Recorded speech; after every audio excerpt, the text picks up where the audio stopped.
Tất cả các deck combo đều bị counter bởi Maxi và Moonchami ha, do đó mình sẽ không nhắc hai card này trong toàn bộ video ha.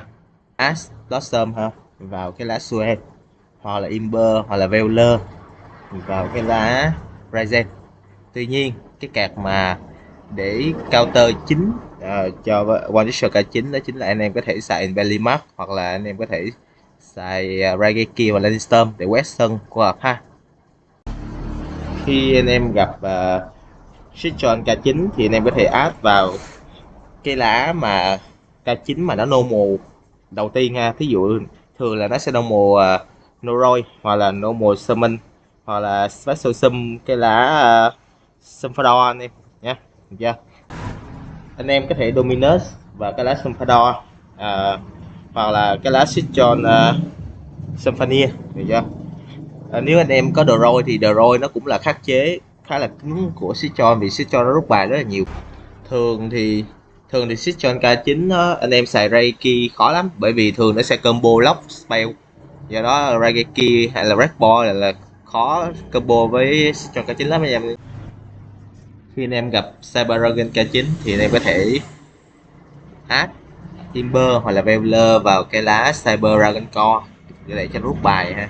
Ngoài ra thì em có thể Ember, Velar, hoặc là Ash vào cái lá Noroi cũng được.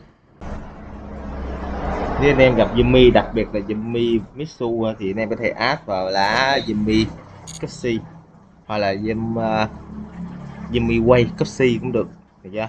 Còn nếu mà nó xài combo với Mitsu trước thì anh em có thể add vào cái lá Saji. Đặc biệt anh em có thể Ember vào cái lá Cuxi, hoặc là Ember vào cái lá Cuxi Yumi, hoặc là Cuxi Yumi Way đều được nha anh em nha.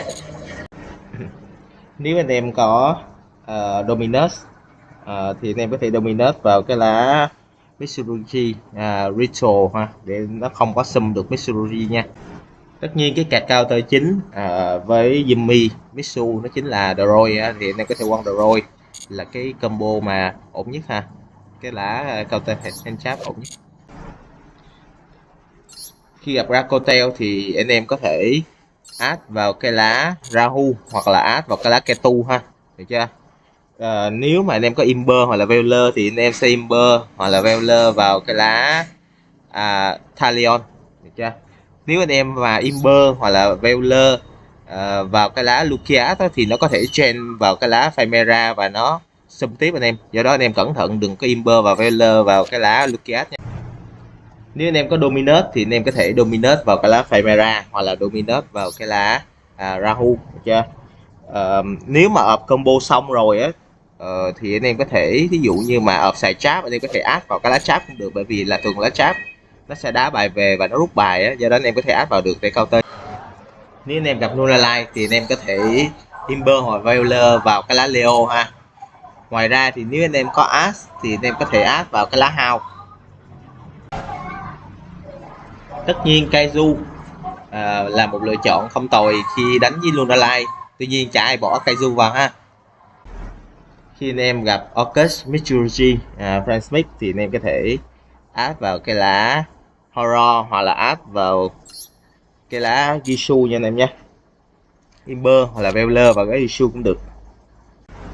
Ngoài ra nếu anh em có Dominus thì anh em có thể Dominus vào lá Horror đừng cho nó nhảy. Vậy thôi. Nếu anh em gặp Game Night thì anh em có thể add vào cái lá Relention, được chưa? Còn nếu anh em có Ember hoặc là Veiler thì chắc chắn anh em phải Ember và Veiler cái lá Game Night Linh 2 SWAT ha. Nếu anh em mà có Dominus thì anh em nên Dominus vào cái lá Master Diamond ha, được chưa? Đây là cái lá mà có thể sum rất là nhiều bài từ extra deck của ập. Khi anh em gặp Armay thì anh em có thể Ember hoặc là Veiler hoặc là Dominus vào cái lá Medius Bua ha, chưa? Tất nhiên Droi là một cái khắc chế cứng của cái lá Armay ha, của deck Armay, do đó anh em có thể quăng được. Khi anh em gặp Odeon thì anh em có thể Dominus vào cái lá trap của Odeon. Nếu anh em nào có Lannister hoặc là Dexter thì anh em có thể xài với Odeon ha. Lại view video deck anh em có thể sử dụng Book of Eclipse hoặc Evenly Mark có thể counter Reroll Field rất dễ dàng.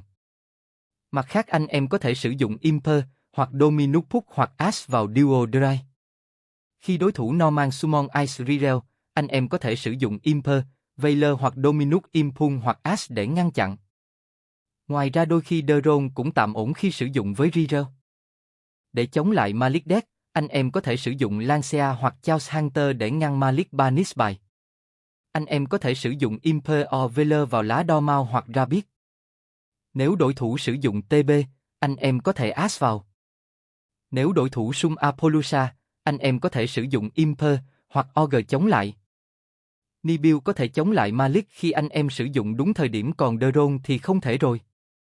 Để chống lại Ibel Death, anh em cứ đè lá Samsa Lotus, mà negate như sử dụng Imper, Veiler, Ash, Dominus. Ngoài ra khi đối thủ sử dụng lá phiêu, anh em có thể Ash hoặc Dominus vào. Nếu đối thủ sử dụng Nightmare, anh em có thể sử dụng Ogre. Nếu đối thủ combo bằng Dark Beast, anh em có thể Imper hoặc Veiler vào để chặn. Để chặn Mad Death, Drone là khắc chế siêu cứng của deck này. Ngoài ra khi đối thủ Neptabit, anh em có thể Veiler, Imper vào để chặn đứng. Ngoài ra anh em có thể Ash or Dominus Puck vào lá bài Shadow Squad để chặn combo. Để chặn Blue Eye Death, anh em có thể sử dụng Ash, Dominus vào Wise for Eyes of Blue. Nếu có Imper hoặc Veiler, anh em có thể quăng vào lá Spirit with Eyes of Blue. Cách chặn hiệu quả nhất là anh em có thể Observe vào lá True Light.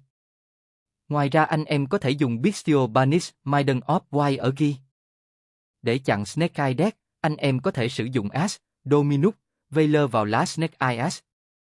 Ngoài ra anh em có thể Ash or Dominus vào lá Requiem để chặn combo Five Simsix của Snake Eye. Anh em có thể Ash or Dominus vào lá Oriro Sinful Spoil nếu đối thủ kích hoạt. Để chặn Magmet Death, Drone và Nibiru là hai lựa chọn ổn nhất.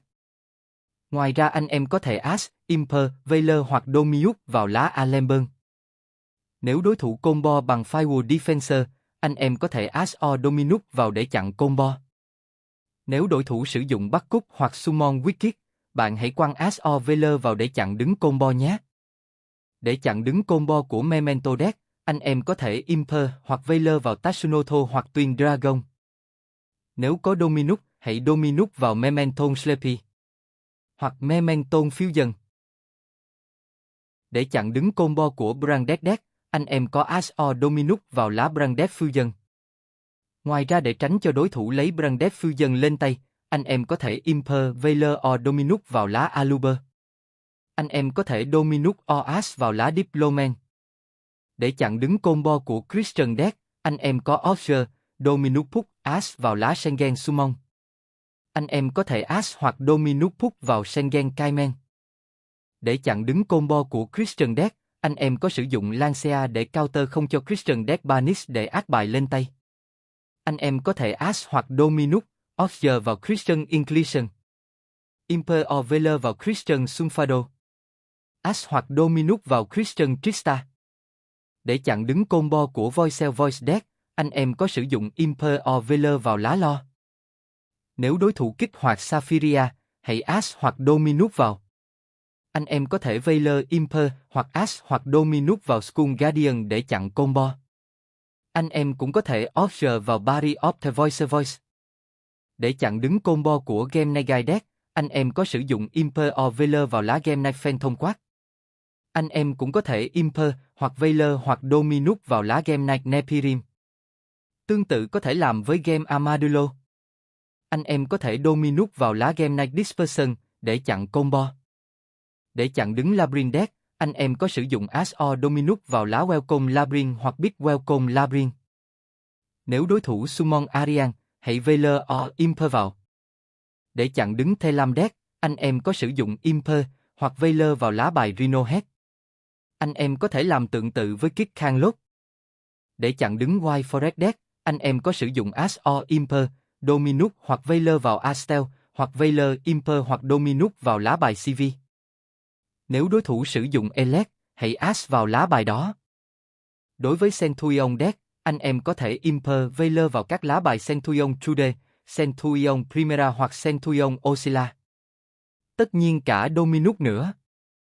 Đối với Salamandra deck, anh em có thể Imper, Veiler hoặc Ash vào các lá bài Salamandra Orphée, Salamandra Garel, Salamandra hoặc Miragenso. Tất nhiên có thể dùng cả Dominus, nếu anh em có. Đối với Hero deck, Drone chính là khắc chế siêu cứng của deck này. Ngoài ra anh em có thể sử dụng Veiler, Ash, Imper và cả Dominus vào lá bài Vion. Đây là lá bài giúp Hero có lá Polymritan lên tay. Ngoài ra Elemental Nibiru cũng là một lá bài khắc chế rất ổn với deck này. Đối với Raidapoto deck, Drone khắc chế deck này không cho ác bài. Ngoài ra anh em có thể Veiler hoặc Imper vào Rider's Knight. Đối với Rikka deck, Drone khắc chế deck này không cho ác bài. Ngoài ra anh em có thể sử dụng Veiler, Imper, Ash hoặc cả Dominus vào lá bài Sunavon Dryad. Anh em cũng có thể làm tương tự với lá bài Aromet Jasmine.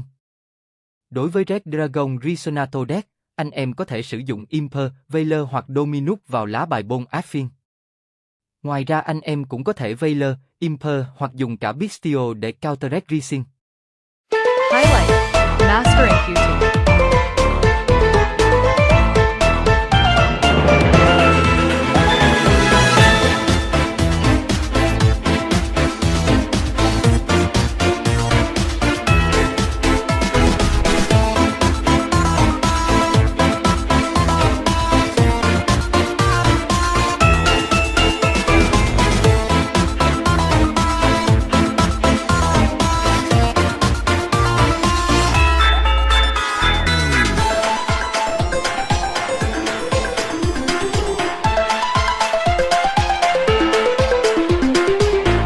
Declare one monster type. All face-up monsters this card points to become that type until the end of this turn. Yeah, boy. Yeah, boy.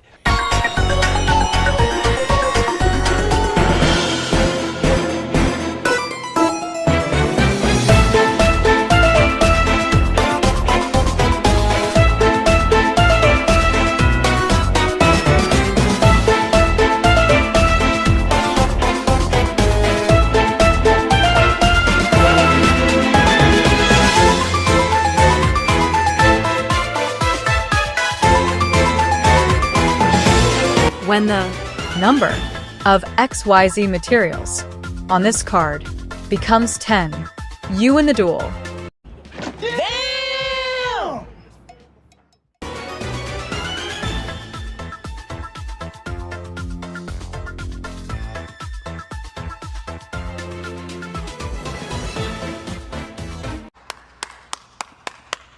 Anh em nào chưa rành tiếng Anh có thể đến với masterduel.vn.